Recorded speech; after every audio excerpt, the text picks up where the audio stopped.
Evet arkadaşlar, işlemciyi güzelce temizledik. Göründüğü gibi şu an tertemiz. Pattermik uygulamasına geçeceğiz şimdi. Bu pattermiği uygulayacağız. Bunu alırsanız eğer kalitelisini alın. Öyle dandik markaları almayın. MX5 piyasadaki en iyi pattermik. Bunu şu an işlemcinin üzerine sıkacağım.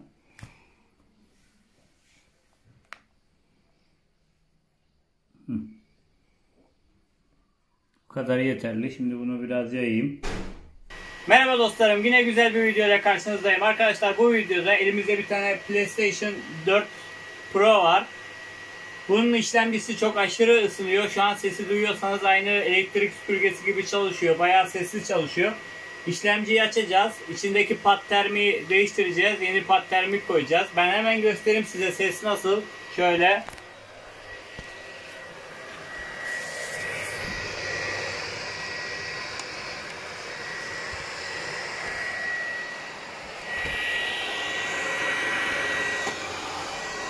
Sesi duyabiliyorsunuz sanırım. Aynı elektrik süpürgesi gibi çalışıyor.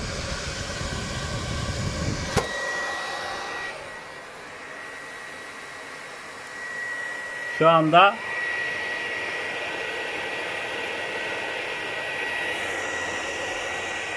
evet arkadaşlar, şimdi PlayStation katımızı aldık. Termik macun uygulamaya geçeceğiz. MX5 termik macun koyacağım. Geçen yıl da aynı işlemi yapmıştık.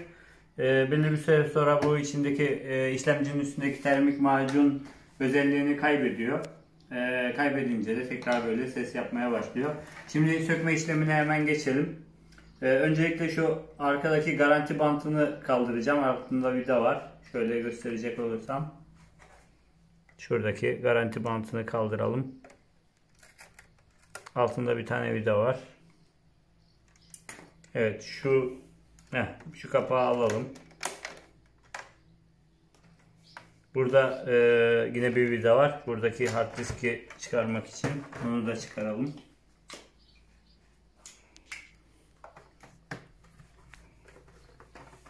Söktüğünüz vidaları nereden çıkardığınıza çok dikkat edin.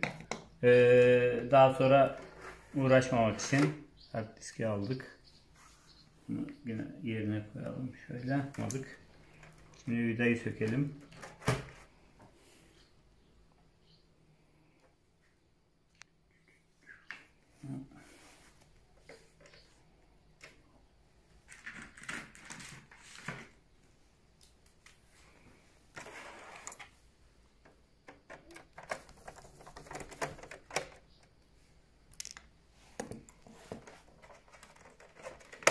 Evet, bu kapağı açalım şimdilik.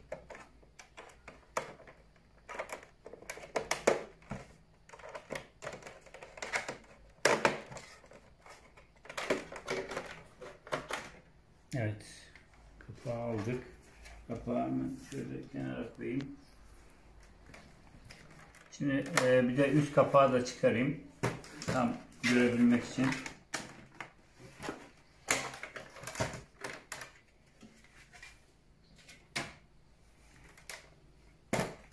Şu iki vidayı almamız gerekiyor.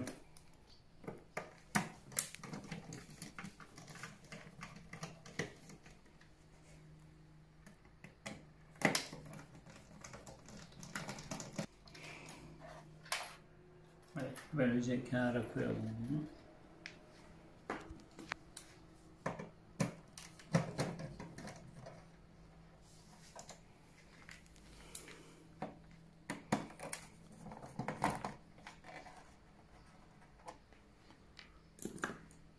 Evet, bu kısım tamam. Şimdi hemen arka kısma geçelim.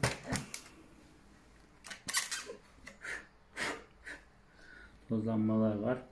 Arka kısımda da şu bağlantıları ayıralım. Şunlar hep ayrılacak. Sonra vidalar sökülecek bütün etraftaki. Bunları çıkarırken çok dikkat etmek gerekiyor. Çok hassaslar, kırılabilirler. Evet, bunu çıkardık. Şöyle kenara itelim.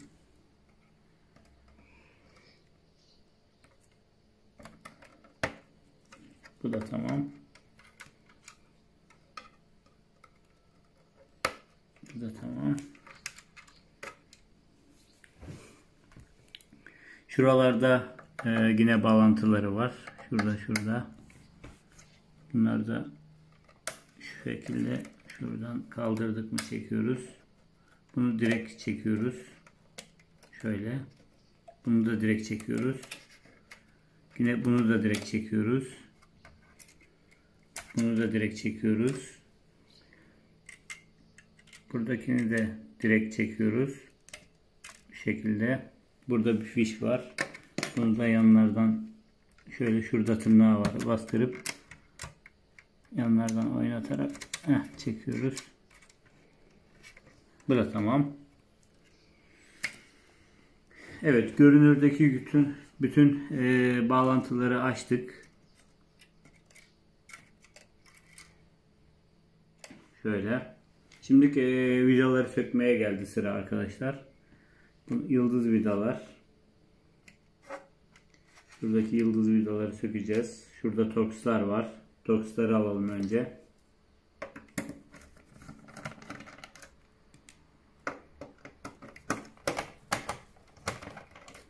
Oldukça çok vida atmışlar etrafına. Çok fazla vida var.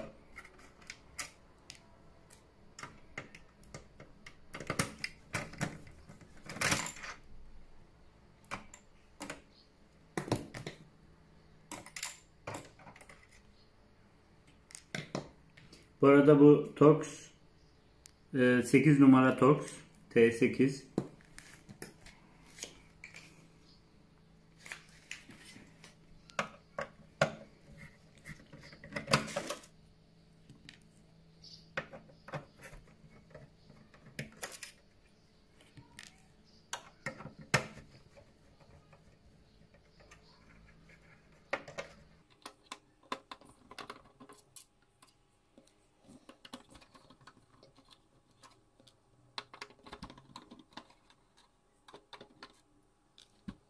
Tuşlar var şurada.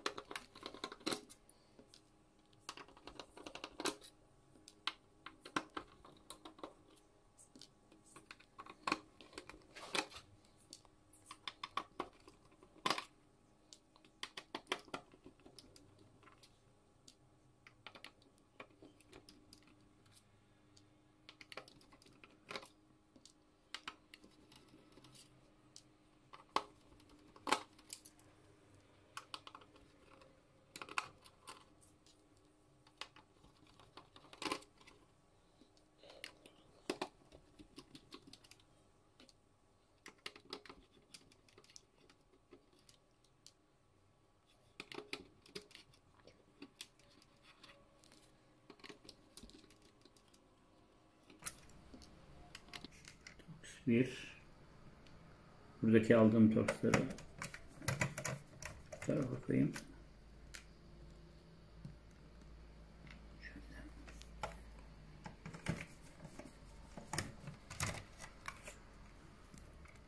Zaten torks vidaların olduğu delikler daha büyük diğer yıldız vidalara göre. Yani oradan belli oluyor torksların hangi deliğe geldiği.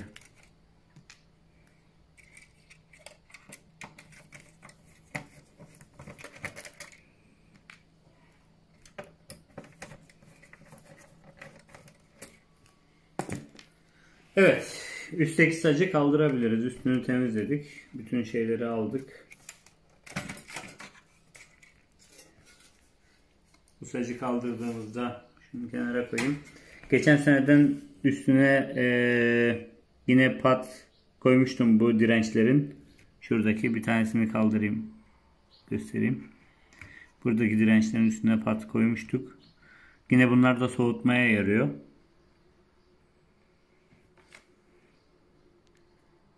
Şimdi şunu almamız gerekiyor. Anakartı tutuyor.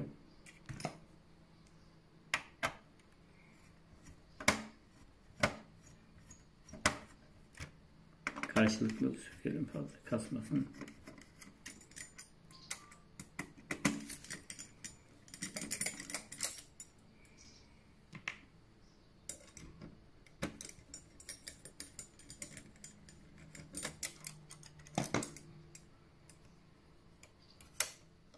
Şöyle alalım.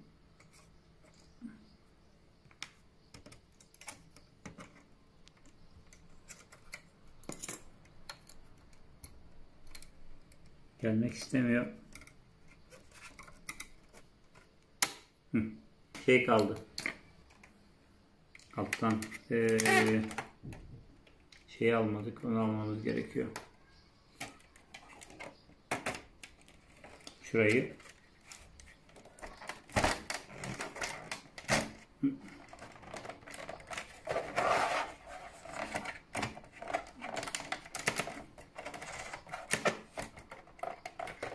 Şey burada.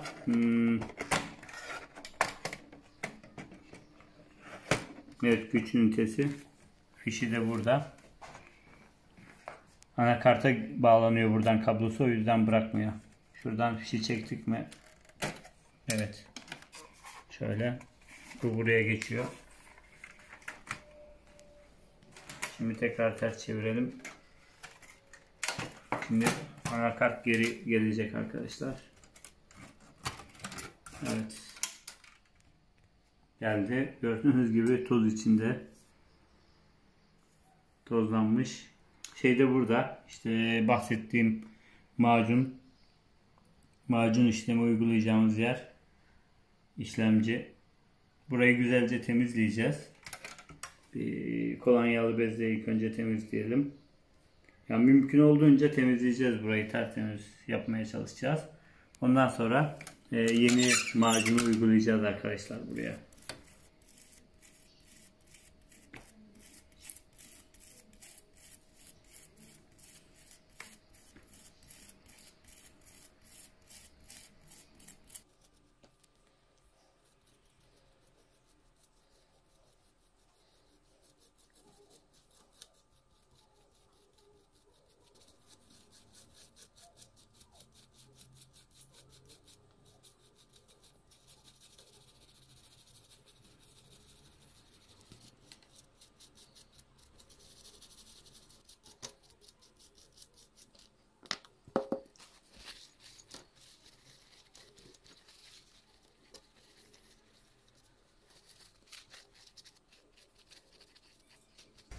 Evet arkadaşlar, şimdi bu havalandırmanın olduğu kısma hava tutacağız.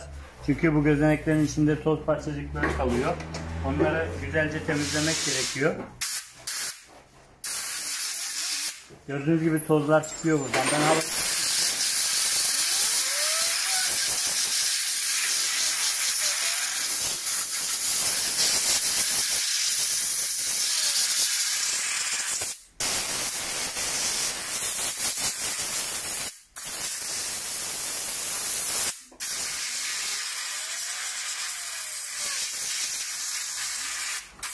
Diğer güç ünitesine de tutalım havayı.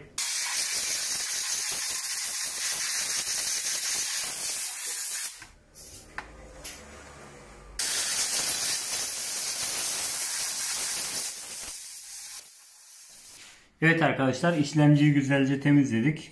Göründüğü gibi şu an tertemiz. Pattermik uygulamasına geçeceğiz şimdi. Bu pattermiği uygulayacağız. Bunu alırsanız eğer kalitelisini alın. Öyle dandik markaları almayın. MX5 piyasadaki en iyi pattermik. Bunu şu an işlemcinin üzerine sıkacağım.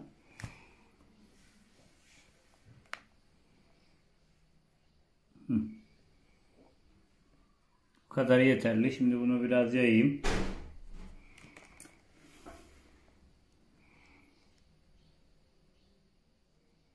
Ya, koyduğum zaman kendi de basacaktır da ben yaymayı tercih ettim şu an.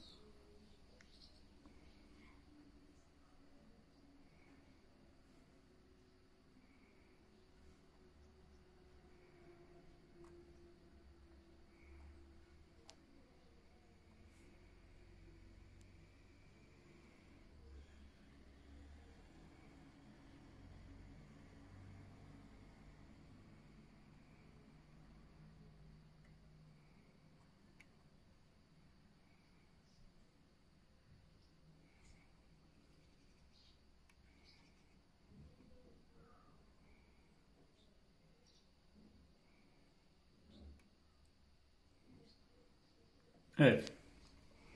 Güzelce yaydım pattermiği. Bu kadarcık yeterli oluyor buna. Şimdi bunu yerine oturtacağım. Bu karşı tarafı da temiz olması lazım. Karşı tarafı da güzelce temizledikten sonra bu anakartı yerine oturtacağız arkadaşlar.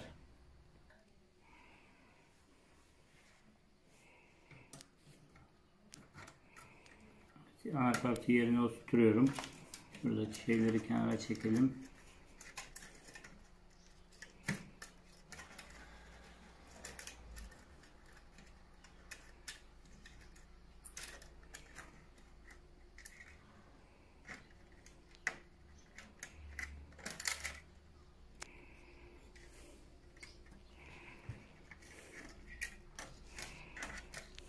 Evet, bakıyoruz hepsi dışarıda. Altta kalan bir şey yok. Şu anda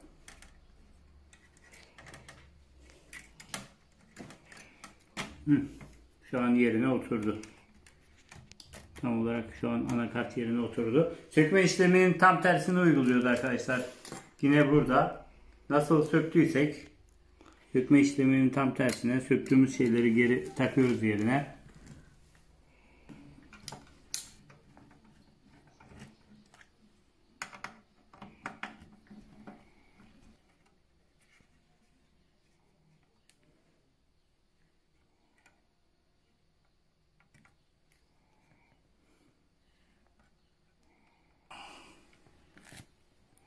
Evet, şimdi bu fişi takalım buraya yerine.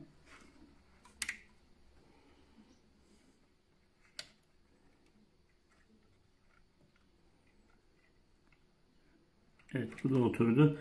Üzerlerinde siyah çizgi var zaten. Şöyle siyah çizgiye kadar şurası. Oturduğu zaman siyah çizgiye kadar girdiği zaman zaten oturduğu belli oluyor.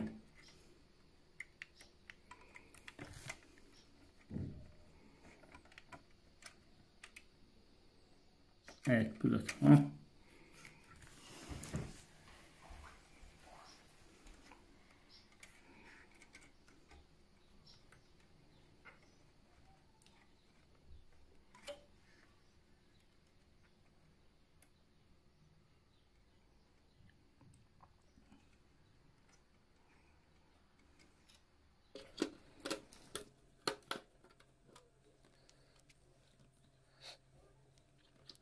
Bu şekilde bu fiş buraya geliyor.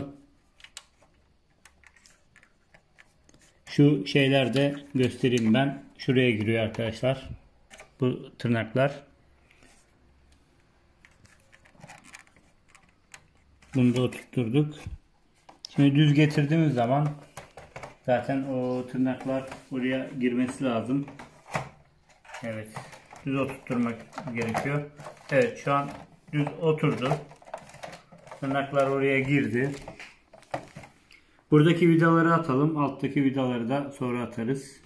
Şunu çıkarmıştık. Çevirdiğimizde yine bu şeyi takacağız. Hafıza kartını. Yerine oturtturduk. Bunun bir tane vidası var şöyle. Büyük kafalı yine. Şöyle şu şekilde şuralara geçiyor. Öyle oturuyor.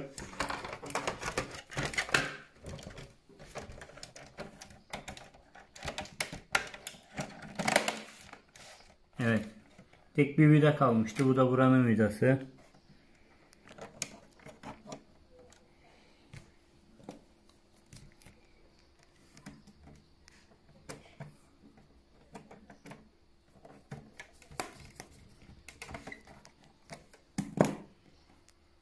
Bu garanti bantını da tekrar yerine yapıştıralım. Hiç sökülmemiş gibi olsun.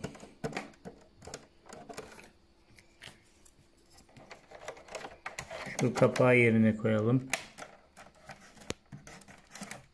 Evet. Bu alt taraf tamam. Şimdi üst tarafı oturtalım.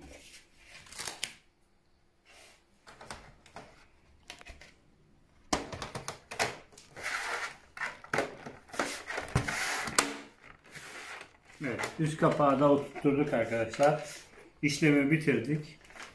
Şu an tek parça halinde, hiçbir vida arttırmadık. Şöyle göstereyim. Garanti bantını da yerine yapıştırdık. Şimdi denemeye geldi iş. Sıra denemekte. Önemli olan çalışması. Çalıştıktan sonra da ses yapmaması. Şimdi test etmeye geçeceğiz arkadaşlar. Hemen gidelim bağlantıları yapalım. Evet arkadaşlar, PlayStation'ın bağlantılarını yaptık. Şu an açtık. Oyun açılıyor. Şu an hiçbir ses yok. Önemli olan tabii PlayStation çalışıyor. Makine çalışıyor. Oyunu açıyor yavaş yavaş. Herhangi bir ses yok. Hiç ses duyulmuyor şu an. Sanırım işe yaradı yaptığımız işlem. Şimdi bir de oyunu açsın.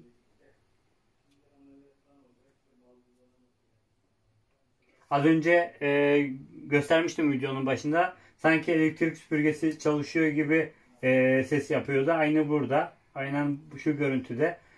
Çok hareketli şey olunca işlemci aşırı ısınıyor. Ben hemen alayım videoyu. Şöyle yakından göstereyim. Herhangi bir ses yok arkadaşlar. Yani vantilatörün sesi bile şu an duyulmuyor diyebilirim. Yine aynı buradaydık az önce.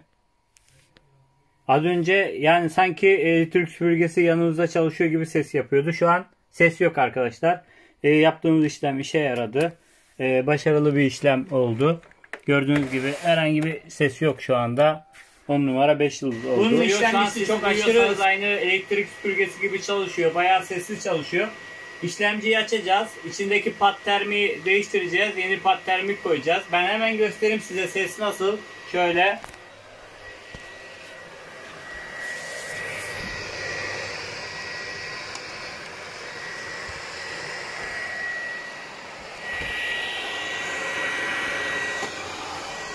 Sesi duyabiliyorsunuz sanırım. Aynı elektrik süpürgesi gibi çalışıyor.